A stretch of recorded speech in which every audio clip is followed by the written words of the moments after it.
그의 말을 들으라. 우리가 함께 봉독한 말씀은 변화산에서, 사실 산 이름이 변화산은 아닙니다. 그런데 그 산에서 예수님께서 변화되시고 영광을 드러내셨기 때문에 흔히 변화산이라고 하죠. 예수님께서 변화산에서 기도하시다가 큰 영광이 드러나고 또 그곳에 모세와 엘리야가 나타나서 예수님과 함께 이야기를 나누는 그런 장면이 담긴 말씀입니다. 이 말씀을 우리가 이해하기 위해서는 배경을 좀 이해할 필요가 있어요. 28절 말씀 한번 봅니다. 이 말씀을 하신 후에 8일쯤 되어, 이렇게 말씀이 나옵니다.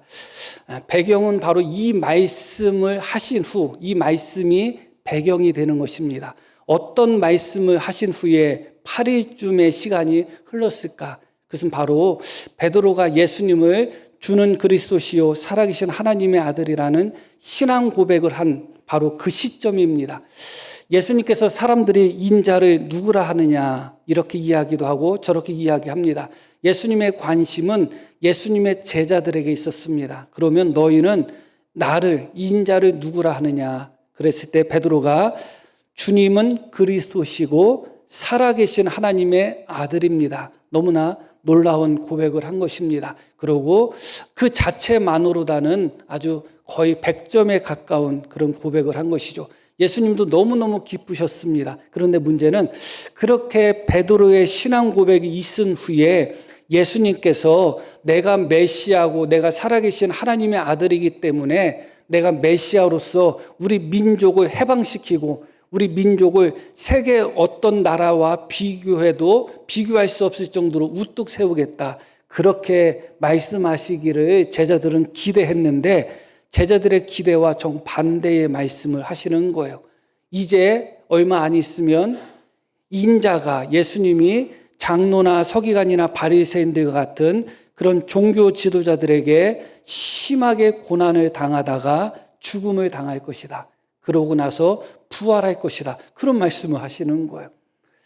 살아계신 하나님의 아들이시라고 고백을 했고 예수님은 맞다. 이것을 너에게 알게 하신 분은 하나님이다 하시면서 인정하셨단 말이죠. 그런데 그렇게 살아계신 하나님의 아들이신 예수님이 고난당한다고 말씀하시는 거예요. 그것만 봐도 어려운데 고난당할 뿐만 아니라 죽으신다고 말씀하시는 겁니다. 그리고 부활하신다고 말씀하시는데 우리가 알고 있는 부활의 개념을 제자들이 혹은 베드로가 알고 있다고 생각하면 안 돼요.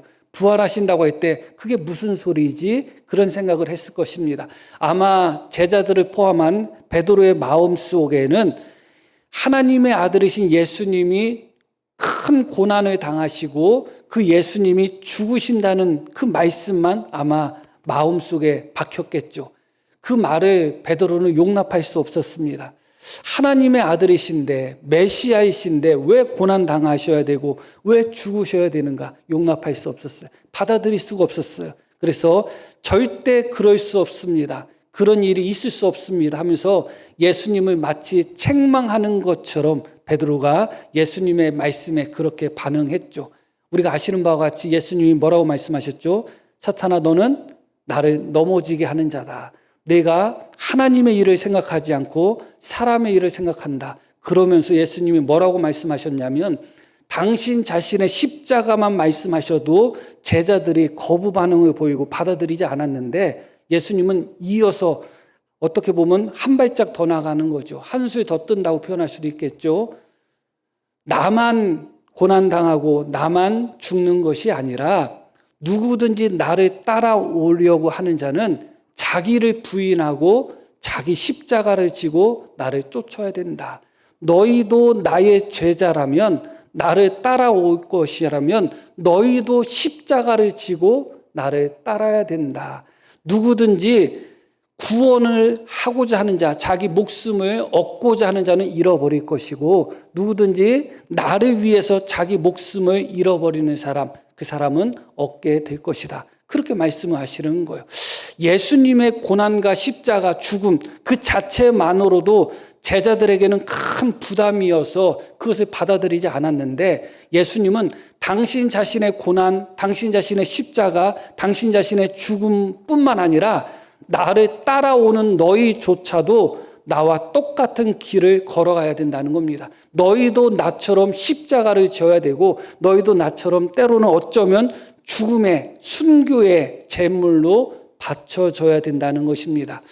죽을 각오로 하지 않는다면 그냥 죽을 각오가 아니라 나를 위해서 죽는 그런 믿음이 없다면 너희는 나를 따라올 수 없다.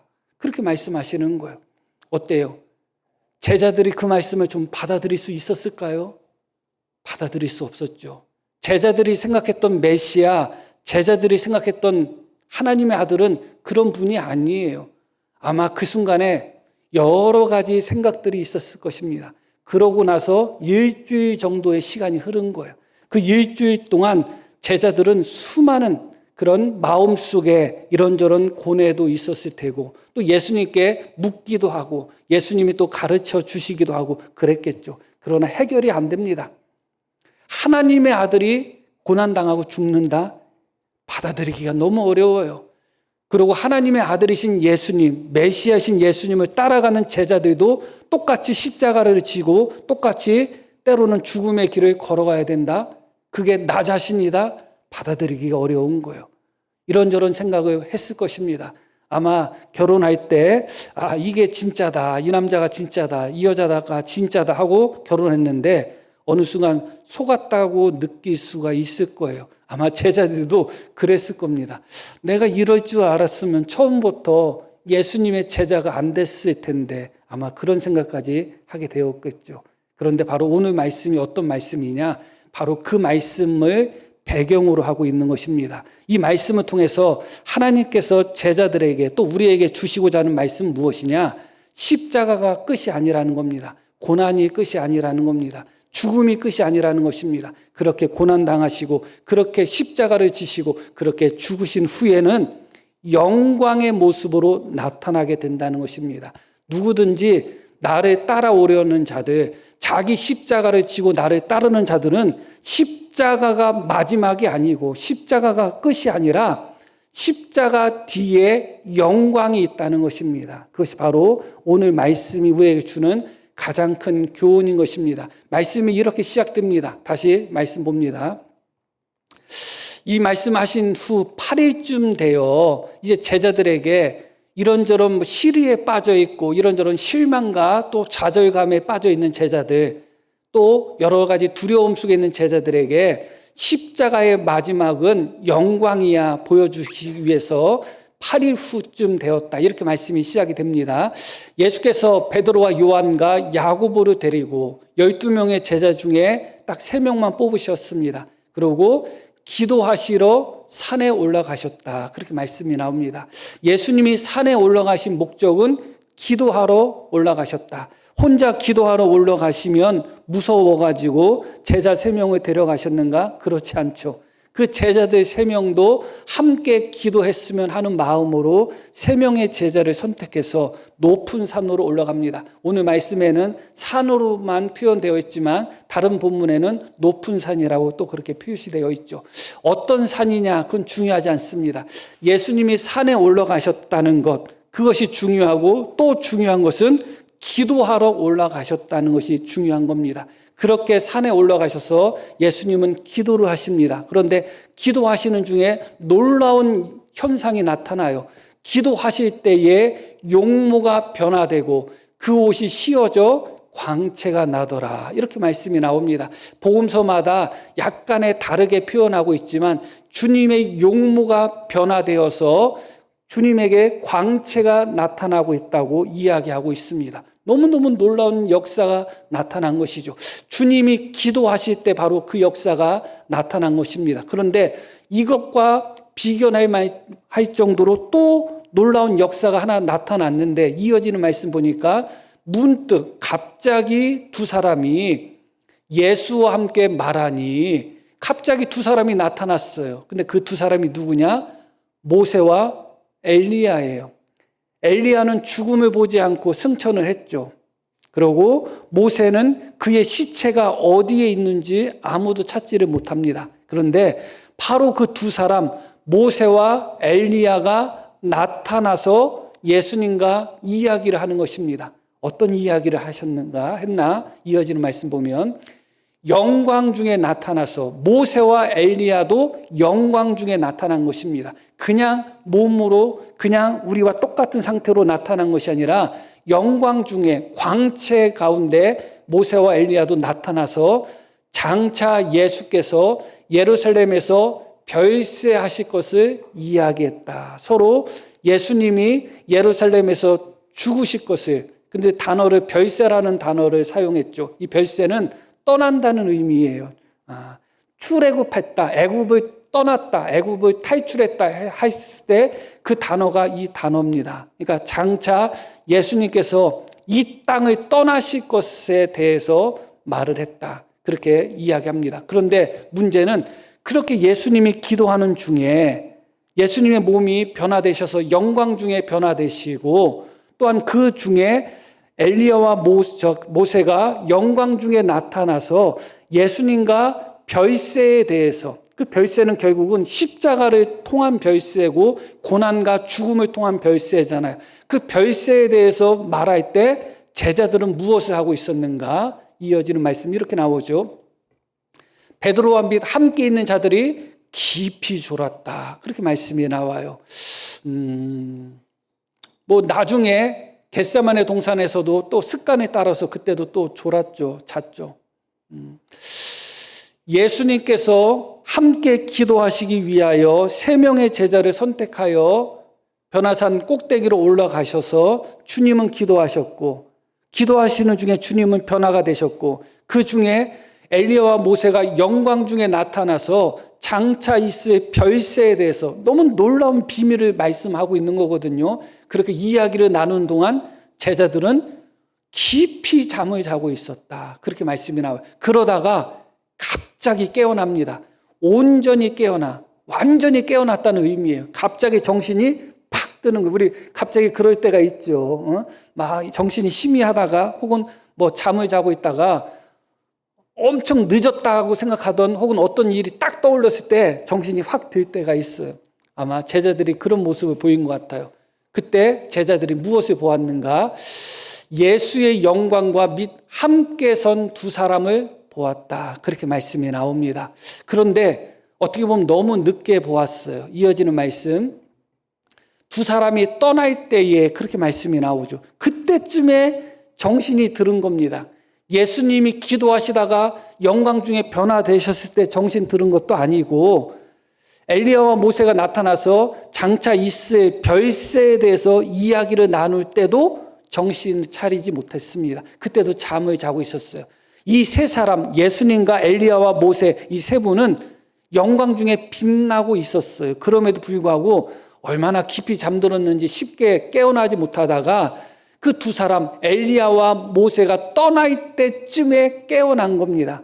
그래서 떠날 때쯤에 베드로가 어떤 말을 하는가? 예수님께 이렇게 이야기하죠. 우리가 여기 있는 것이 좋사오니 우리가 초막셋을 짓되 하나는 주를 위하여, 하나는 모세를 위하여, 하나는 엘리야를 위하여 하사이다 하되 자기가 하는 말을 자기도 알지 못한다. 정신이 없어서가 아니에요. 온전히 깨어났음에도 불구하고 어떤 말을 해야 될지를 모르는 거예요. 그리고 자기가 하는 말의 그 의미가 무엇인지도 모르고 그냥 모세와 엘리야가 떠나려고 하니까 그 모세와 엘리야의 영광과 예수님의 영광으로 가득한 그 산 위가 너무너무 좋은 거예요. 하늘의 영광 아니겠어요? 천사의 영광, 또 구원받은 사람의 영광이 아니겠어요? 예수님도 영광 중에 빛나고 있고 모세와 엘리야도 구원받은 자로서 의인으로서 영광 가운데 빛나고 있으니까 그곳에 있고 싶은 거예요. 그리고 모세와 엘리야를 안 보내고 싶어요. 그냥 그곳에 잡아두고 싶어요. 그래서 뭐라고 이야기해요? 초막셋을 짓고 이곳에 살았으면 좋겠습니다. 여기가 좋겠습니다. 그 초막셋은 누구 거예요?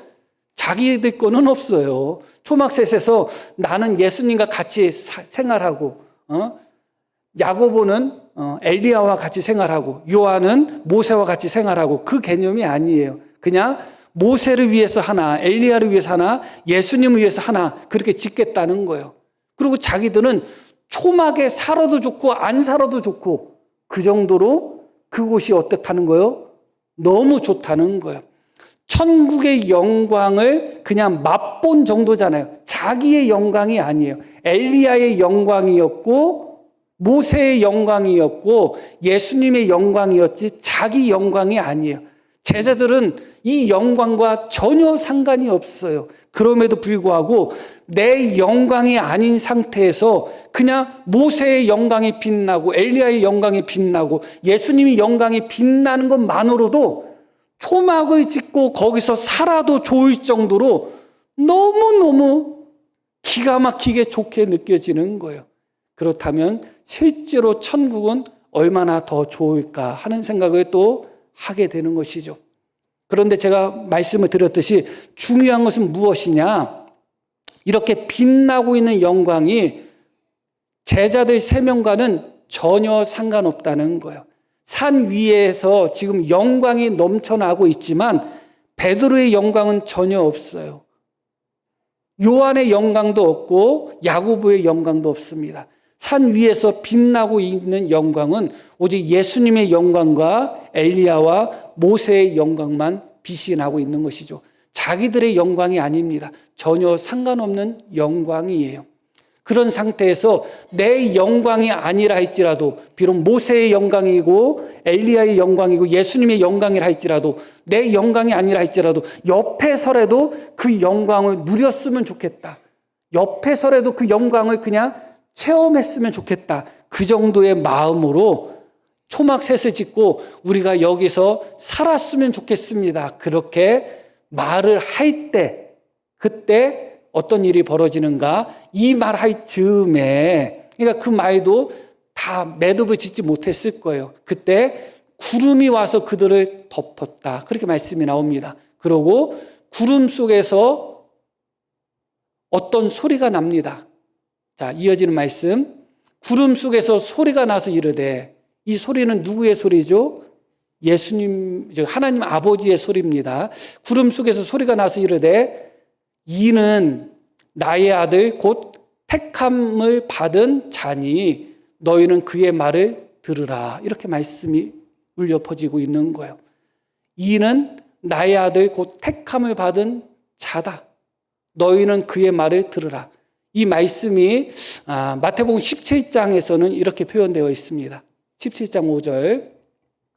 말할 때에 호련히 빛난 구름이 그들을 덮으며 구름 속에서 소리가 나서 이르되 이는 내 사랑하는 아들이요 내 기뻐하는 자니 너희는 그의 말을 들으라.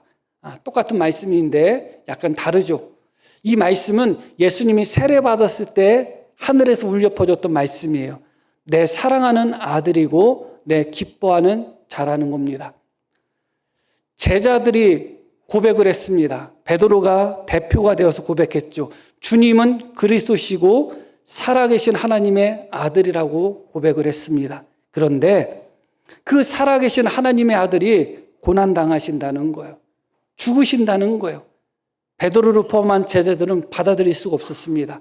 예수님이 설명하셨고 자기를 부인해야 되고 십자가를 져야 되고 자기 생명을 구원하고자 하는 자는 죽고 자기 생명을 주님을 위해서 바치는 자는 살 것이라고 말씀하셨어도 제자들의 반응이 안 나와요.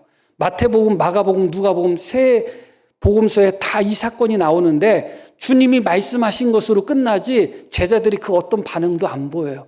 받아들이기가 어려운 거죠. 하나님의 아들이 왜 고난당하셔야 될까? 하나님의 아들이 왜 죽으셔야 될까? 혼란스러웠을 거예요. 하나님의 아들이 아닌 거 아닌가? 하나님의 아들인데 왜 죽으시고 고난당하셔야 되지? 그런 제자들에게 하나님께서 확증시켜 주는 겁니다. 내 사랑하는 아들이 맞다. 내 기뻐하는 아들이 맞다. 이는 내 사랑하는 아들이고 내 기뻐하는 아들이다. 하나님께 버림받은 아들이어서 고난당하는 것이 아니라 하나님께 버림받은 아들이어서 죽을 수밖에 없는 것이 아니라 나는 고난당할 것이고 나는 죽을 것이고 나는 십자가를 짊어질 거라고 말씀하고 계신 그 예수님은 하나님이 사랑하는 아들이다 그거예요. 하나님이 기뻐하는 아들이라는 거예요.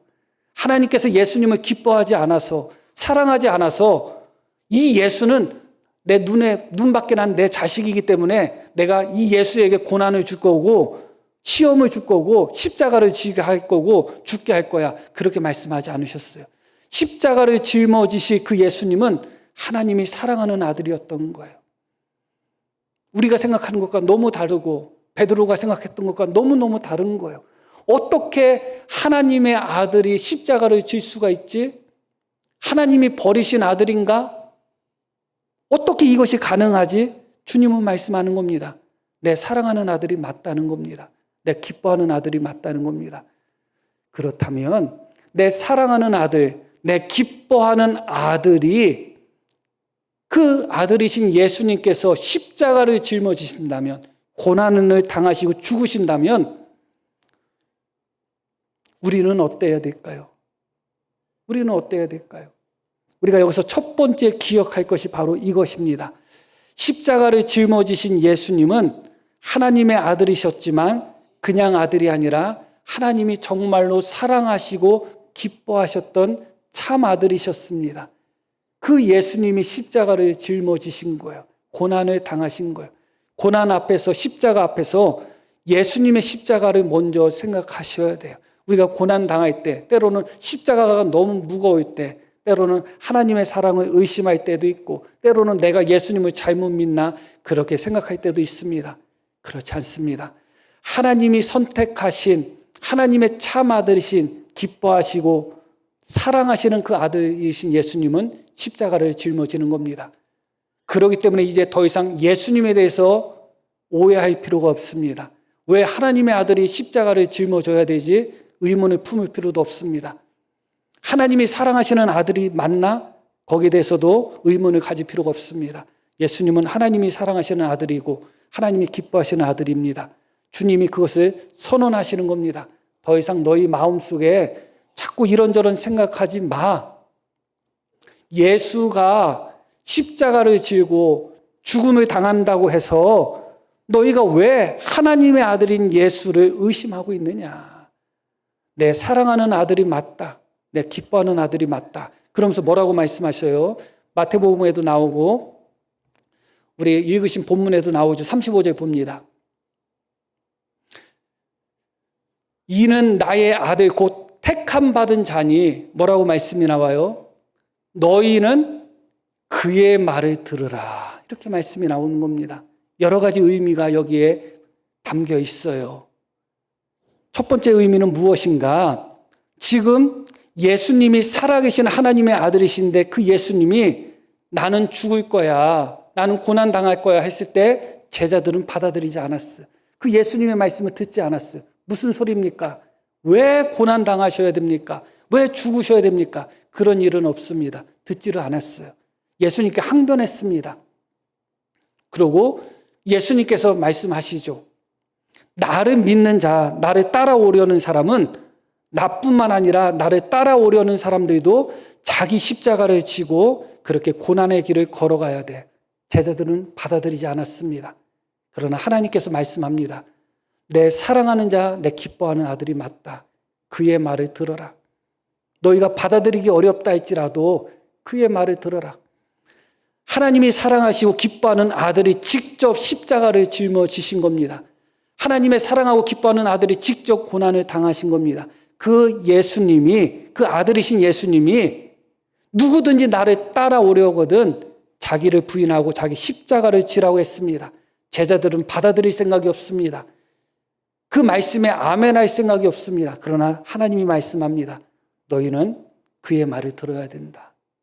이게 너무 중요한 말씀이에요. 왜 이게 중요한가? 지금 베드로가 놓치고 싶지 않는 영광이 누구의 영광이에요? 자기 영광도 아니에요. 엘리야의 영광이고 모세의 영광이에요. 그것조차도 놓치고 싶지 않았어요. 자기와 전혀 상관없는 영광이에요. 지금 이 상태로 제자들이 삶을 마무리한다면 제자들에게 어떤 영광이 있겠어요? 그런데 내 영광이 아니라 엘리야의 영광이고 모세의 영광이라 할지라도 그 영광을 옆에서 보는 것만 하더라도 그 영광은 놓치고 싶지 않을 정도로 너무 귀한 영광이에요. 그 영광 누가 받아야 되겠어요? 그 영광을 베드로도 나중엔 받아야 되지 않겠어요? 야고보, 요한, 예수님의 제자들도 그 영광에 나타나야 되지 않겠어요? 모세는 영광 중에 나타나고 엘리야는 영광 중에 나타나는데 베드로는 자기 영광 중에 나타나지 못한다? 그래서는 안 되잖아요. 지금 남의 영광으로 기뻐하고 남의 영광으로 즐거워하는 그 베드로와 제자들에게 하나님께서 말씀하는 겁니다. 너의 영광이 돼야 되지 않겠느냐? 너도 저런 영광을 받을 수 있다는 겁니다. 저런 영광을 누릴 수 있다는 겁니다. 놓치고 싶지 않은, 내 영광도 아니지만 놓치고 싶지 않은 그런 영광, 초막을 짓고서라도 내가 즐기고 싶은, 표현이 이상하지만 아무리 좋은 빌딩이 있고 아무리 좋은 건물이 있다 할지라도 이 초막을 짓고 이 영광을 누리는 것만 못하다고 베드로는 생각했기 때문에 산 위에서 초막을 짓고 이곳에 살자고 한 겁니다. 그러나 그 영광은 베드로의 영광이 아니었죠. 하나님은 말씀하는 겁니다. 너도 그 영광에 동참해야 되지 않겠느냐. 모세가 영광 중에 나타날 때 너도 영광 중에 나타나야 되지 않겠느냐. 그러기 위해서 어떻게 해야 되는 거예요? 그러기 위해서는 모세를 잡아서는 안 돼요. 엘리야를 잡아서는 안 돼요. 실제로 제자들이 잡아야 되는 대상은 모세가 떠나지 못하도록 잡는 것이 아니라 엘리야가 떠나지 못하도록 잡는 것이 아니라 36절에 이렇게 말씀이 마무리되죠. 소리가 그침에 오직 예수만 보였다. 그렇게 말씀이 나오죠. 베드로는 엘리야도 잡고 싶고 모세도 잡고 싶어요. 그런데 하늘에서 소리가 그친 후에 보았더니 예수님만 남은 거예요. 그러고 그 소리가 어떤 소리였어요? 35절 말씀 다시 볼게요. 이는 나의 아들 곧 택함 받은 자니 너희는 그의 말을 들으라는 것입니다. 제자들이 붙잡아야 될 대상은 떠나가려고 하는 모세와 엘리야가 아니에요.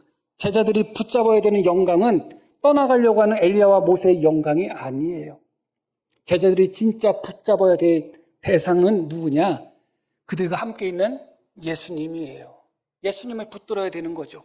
그리고 예수님의 말을 들어야 되는 거예요.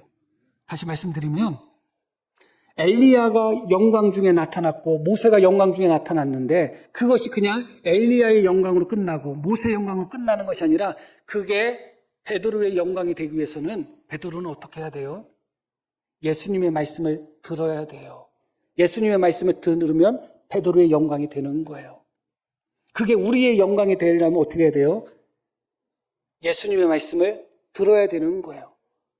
내가 고난은 당할 것이다. 내가 십자가에 못 박혀 죽을 것이다. 그럴 수 없습니다. 그래서는 하나님의 영광에 동참할 수가 없어요. 누구든지 나를 따라오려거든 자기 십자가를 지고 나를 쫓아야 된다. 못하겠습니다. 그래서는 하나님의 영광에 동참할 수가 없어요. 십자가를 지라는 말씀이 아프고 무겁고 부담되고 힘들다 할지라도 하늘의 영광에 동참하기 위해서는 그 주님의 말씀을 듣는 자가 돼야 되는 거예요. 그게 쉽지가 않죠. 지금 하나님께서 이 변화산 사건을 통해서 제자들에게 말씀하신 것이 그거예요. 베드로야, 요한아, 야고보야, 엘리야의 영광, 모세의 영광을 보니까 어떠니? 너의 영광이 아님에도 그 영광 옆에서 보는 것만 해도 너무너무 황홀하고 그 영광을 온전히 누리고 싶은 생각이 들지 않니? 그 영광, 너희의 영광이 될 수 있어. 너희에게 그 영광을 줄 거야. 그러기 위해서 어떻게 하라고요? 너희는 그의 말을 들으라는 겁니다. 주님의 말씀을 들으라는 것입니다. 실제로 성도라고 하지만 목사인 저를 포함해서도 예수님을 믿는다고 하지만 정말 예수님의 말씀을 거부할 때가 참 많아요. 조금 무겁고 조금 부담되고 조금 힘들고 어려운 말씀들이 주어지면 외면하고 싶을 때가 참 많습니다. 그러나 오늘 주님께서 다시 한번 말씀하는 겁니다. 너희는 그의 말을 들으라는 것입니다. 우리 마음에 그것이 큰 아픔으로 오고 때로는 부담으로 오고 때로는 무거운 짐으로 온다 할지라도 그것이 주님의 말씀이라면 그것이 예수님의 말씀이라면 들으라는 겁니다. 왜냐하면 그 예수님이 어떤 예수님이기 때문에 그래요. 하나님의 사랑하시고 기뻐하시는 아들이심에도 불구하고 십자가를 지신 예수님이 그 예수님이 나와 함께 십자가를 지자고 하는데 왜 그 말씀을 안 듣느냔 말이에요. 너희는 그의 말을 들으라고 이야기하는 것입니다. 그런데 실제로는 너무너무 어렵죠. 그래서 오늘 말씀이 주는 교훈이 여기에 있습니다. 예수님께서 산 위에 올라가셨는데 왜 올라가셨다고요? 변화되시려고 올라가신 게 아니에요. 예수님은 기도하러 올라가신 거예요. 예수님은 이제 제자들에게 십자가를 선포하셨습니다. 그 십자가는 지금 짊어질 십자가가 아니라 장차 짊어질 십자가입니다. 그런데 장차 짊어질 십자가임에도 불구하고 십자가를 선포하신 후에 예수님은 산에 올라가서 기도하지 않을 수가 없었던 겁니다. 겟세마네 동산에서도 십자가에 못 박히기 전에 예수님은 그곳에서 기도하셨습니다. 어떻게 기도하셨죠? 땀방울이 핏방울이 되도록 기도했습니다. 하나님의 아들이신 예수님조차도 십자가는 기도 없이 짊어질 수가 없는 것입니다. 십자가를 짊어지라고 할 때 많은 사람은 나 그거 못해요 그렇게 하죠. 그러나 예수님은 그 순간에 내가 십자가를 짊어질 능력이 없고 힘이 없다고 생각하실 때 그 순간에 주님은 무엇을 하신 거예요? 기도하신 거죠. 기도 없이는 그 누구도 십자가를 짊어지지를 못해요. 기도하면 짊어질 수 있는 거죠. 예수님조차도, 하나님 아들조차도 기도가 없었다면 십자가를 질 수가 없는 겁니다. 그래서 예수님은 십자가를 선포하신 바로 그 사건이 있은 후에 8일쯤 지나서 산 위로 올라가서 기도하시는 것입니다. 그리고 마지막 날 밤에 겟세마네 동산에서 그렇게 기도하시는 것이죠. 첫 번째 기억할 것은 무엇이냐?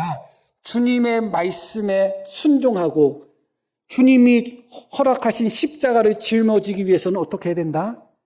기도해야 된다는 것입니다. 기도 없이 나 못해요 하는 것이 아니라 원래 못합니다. 그렇기 때문에 기도를 하는 거예요. 너희는 그의 말을 들으라고 하나님 말씀하셨죠. 예수님의 말씀을 듣고 순종하기 위해서는 어떻게 해야 돼요? 기도해야 돼요. 기도가 없을 때는 내가 좋은 것만 받아들이게 되어 있어요. 그런데 내 마음에 부딪히는 말씀이 있어요. 쳐내지 마시고 기도하셔야 돼요. 내 마음에 부담이 되는 말씀이 있어요. 아우 싫은데 거부하지 마시고 기도하셔야 돼요.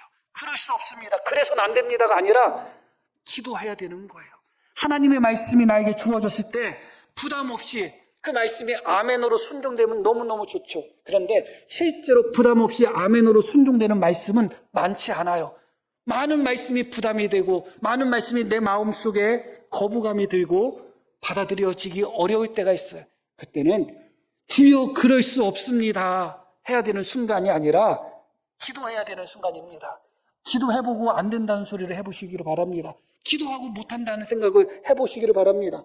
내 마음속에 하나님의 말씀이 부담으로 다가올 때 먼저 기도하는 습관을 가져보시기를 바랍니다. 그러셔야 되는 거예요. 아 어려워 안 돼 힘들어. 그 전에 기도해보셨는가를 먼저 생각해 보여야 되는 것이죠.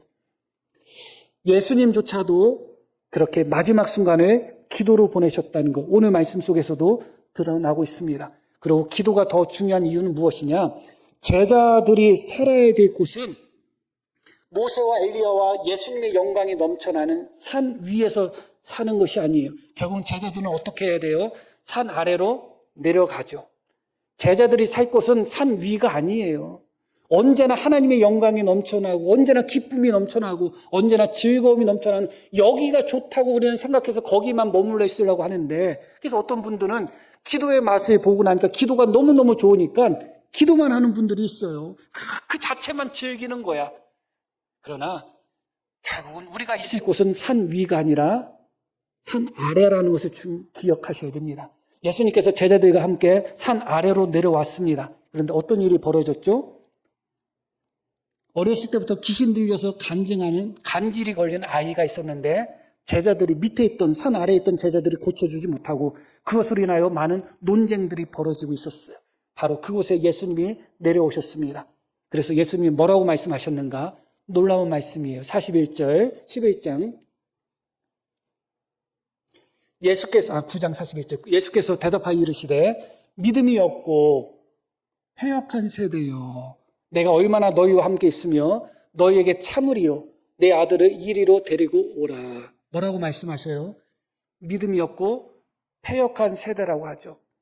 제자들이 예수님의 말씀을 순종하고 예수님의 말씀을 듣고 믿음으로 살며 자기 십자가를 짊어지고 가야 될 곳은 영광이 넘치는 산 위에가 아니라 믿음이 없고 패역한 세대 속에서 그렇게 살아가야 돼요. 기도 없이 그렇게 살 수 있겠어요? 믿음 없는 세상 속에서 주님의 말씀에 순종하는 것이 기도 없이가 가능하겠냔 말이에요. 패역한 세상 속에서 살아가면서 기도 없이 주님의 말씀을 듣고 십자가를 지면서 갈 수 있겠냔 말이죠. 불가능한 거예요. 우리가 살아가야 될 곳, 우리가 십자가를 져야 될 곳, 우리가 예수님의 말씀에 순종하며 믿음으로 살아야 될 장소, 그곳은 어떤 곳이냐? 믿음이 없고 패역한 세대들이 살고 있는 이 세상이에요. 기도 없이는 승리할 수 없는 것이죠. 이 말씀과 비슷한 말씀이 마가복음에 나옵니다. 마가복음 8장 38절은 예수님께서 십자가에 대해서 말씀하시면서 마무리로 하셨던 말씀이에요. 자기 십자가를 져야 된다고 말씀하시면서 마무리로 하셨는데 뭐라고 말씀하셨는가? 누구든지 이 음란하고 죄 많은 세대에서 나와 내 말을 부끄러워하면 인자도 아버지의 영광으로 거룩한 천사들과 함께 올 때에 그 사람을 부끄러워하리라. 뭐라고 말씀하셔요? 누구든지 이 음란하고 죄 많은 세대에, 누가복음 9장에서 뭐라고 말씀하셔요? 믿음 없고 패역한 세대. 마가복음에서는 음란하고 죄 많은 세대. 우리가 살아가고 있는 세상이 그런 세상이에요. 믿음을 지키셔야 되잖아요. 말씀대로 사셔야 되잖아요. 주님이 주신 십자가 짊어지셔야 되잖아요. 힘들어도 주님이 주신 말씀, 그의 말을 들으라고 하셨으니 주님의 말씀에 순종해야 되잖아요. 그런데 우리가 살아가는 세상이 어떤 세상이라고요? 믿음 없고 패역한 세상이에요. 음란하고 죄 많은 세상이에요. 그곳에서 주님의 말씀에 순종하며 그곳에서 주님이 주신 십자가를 짊어지며 믿음으로 살아가기 위해서는 기도 없이는 불가능한 것입니다. 그렇기 때문에 예수님께서 오늘 변화산을 통해서 제자들에게 크게 두 교훈을 주시는 것입니다. 너희가 영광에 동참하기 위해서는 붙잡아야 되는 대상이 모세, 엘리야가 아니라 예수님이라는 겁니다. 예수님의 말을 들어야 된다는 겁니다. 그리고 그 예수님의 말씀을 듣고 살아가야 되는 세상은 어떤 세상이라고요? 믿음 없고 패역한 세상이라는 겁니다.